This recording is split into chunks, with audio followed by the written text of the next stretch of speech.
So here you have it. If you saw this hanging at the store, would it look real to you? Looked real to me when I saw it. Let's go to the headstock.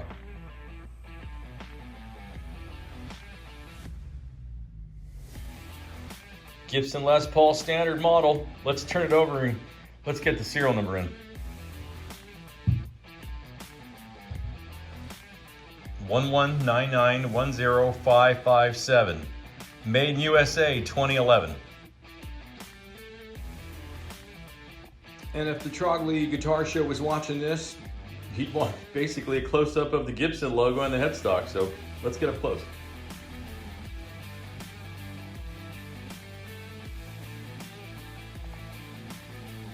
We'll go down to the Les Paul model signature label there. Truss rod cover that says standard. Get in on the nut. Once again, if Mr. Trogley was watching this, you know, he'd be a big help. He knows mostly about Gibson on the internet more than anybody else. There you have it. And then we'll get the back of the headstock and the serial number. And take a look up close with these Grover locking tuners.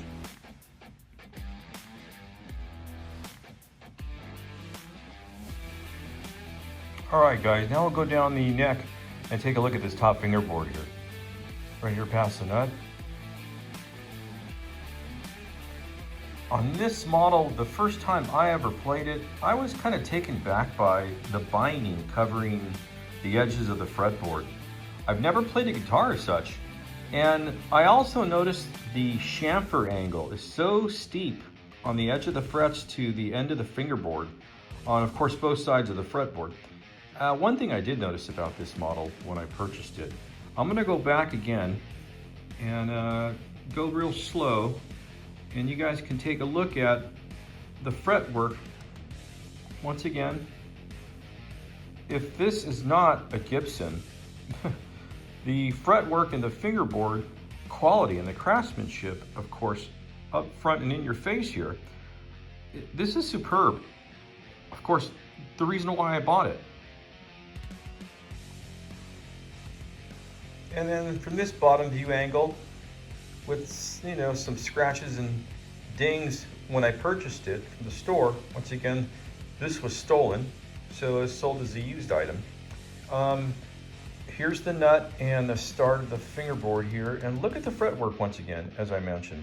Like I said, I've never played a bounded fretboard, if you will, and it turned out that, gosh, it was very comfortable. Rather surprised that it was.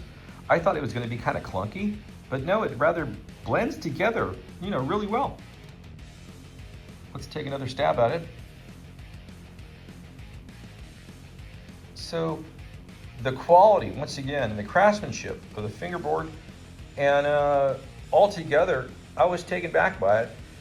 And if it's not a Gibson, then I've been fooled.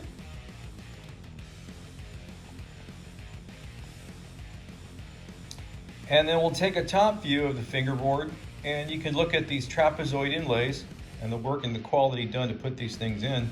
Once again, if it's not a Gibson, the quality is rather surprising because it's fantastic. Take a look. Wouldn't you agree? Wouldn't you have been fooled too if this is not a Gibson? There's a couple of things on this guitar that we'll get to, and I'll show you that the appointments on here made me think, you know, did I pick up a Gibson? We'll show those to you next. Yep, first thing I noticed when I plugged it in to demo it and test it out inside the store was this input jack. This is a strange jack. Let's get a close up on it. It's a locking cable jack. It's a system that they have. Once you put your cord in, it locks. And in order to release the cable, you press down in that red little handle, as such, and it releases your cable. Pretty cool, huh? So the brand stamp is called NewTrack. It's a locking system. It's much different than what you've seen on a lot of the Gibson Les Paul models that you see hanging on the shelves and on the internet. So this is the one accessory, the one appointment that I thought, could this be, you know, a Gibson? because a lot of people and myself, I haven't seen any of this before. I've asked a lot of people, and this is the one appointment that has me suspicious. And the second appointment that led me to believe, did I get a Gibson? Was this back plate cover. It's clear. When do you ever see clear back plate covers on a Gibson? And then on the circuit board, it says Gibson. Yeah, the Gibson logo looks real, but once again, never seen anything like it. And there's that locking cables system right there, but there you have it. That's what led me to believe. Have I been had? And once again, Trogley, if you're watching this, hey, let us know. Let us all know. The one thing I was told to check precisely was the back bout, the measurement right there at the back bout. So I took the measurement and it came up exactly 1 15/16. So Les Pauls are measured as such there at the back bout. And then we'll start here, guys. We'll start here. And then we'll go real slow. Any of you guys know about nitro finishes? Perhaps you can lend some credence to perhaps, what's going on here. The high gloss finish to me, as I've seen on other Les Pauls, and I've seen a lot of them, this certainly looks like the nitro finish. And then we'll come around to the top hats here.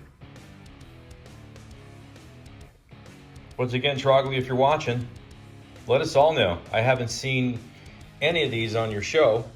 2011 Les Paul Standard with these strange appointments. And I've seen a number of strange appointments on your channel. But if anybody else out there can tell us, or who might even own a 2011 or remember the year with these different appointments as we pointed out here on this Les Paul, hey, let us all know. And then up close, guys, here on the back side, we'll show some of the extended wear that it went through when it got stolen from the store and returned. You can see a lot of the wear here. And a couple of probably some belt loop dings here, check it out. And some scratches. Do the best I can to get an angle on it in the light. Yeah, it was kind of worn, kind of used. Didn't matter to me though. On some of these, scratches and dings. This guitar played so beautiful. I couldn't pass it up. And let's get the back of the neck. We're at the back bout in the single cut area. And then we'll get the neck in. And it's your standard 60s. It's rather chunky, if you will. Most people don't like these kind of necks, but I think what led me to purchase this guitar with this neck on it was my Fender Stratocaster. It's got a Louisville Slugger on it, so maybe this is what led me to buy this one. And it's also glossed over, just like my Strat. Fingerboard and the binding was of course different, as I mentioned, but maybe the size of the neck is what drew me to this guitar. There we have it, guys. So once again, guys, you think I've been had? Did I buy a Gibson? By a couple of these accessories and appointments, like I said, I haven't seen any 2011 or as such models with the back plate being clear, the Gibson circuit board. I had one guy of a shop owner tell me that, yeah, he's seen that before, but the cable locking system, that new track system, never saw that before. And I've done some research on it, and very few and far in between on the internet on a 2011 Gibson Les Paul. So if any of you guys know about these appointments and if this is real, please comment and share and let us all know. Thanks for watching, you guys.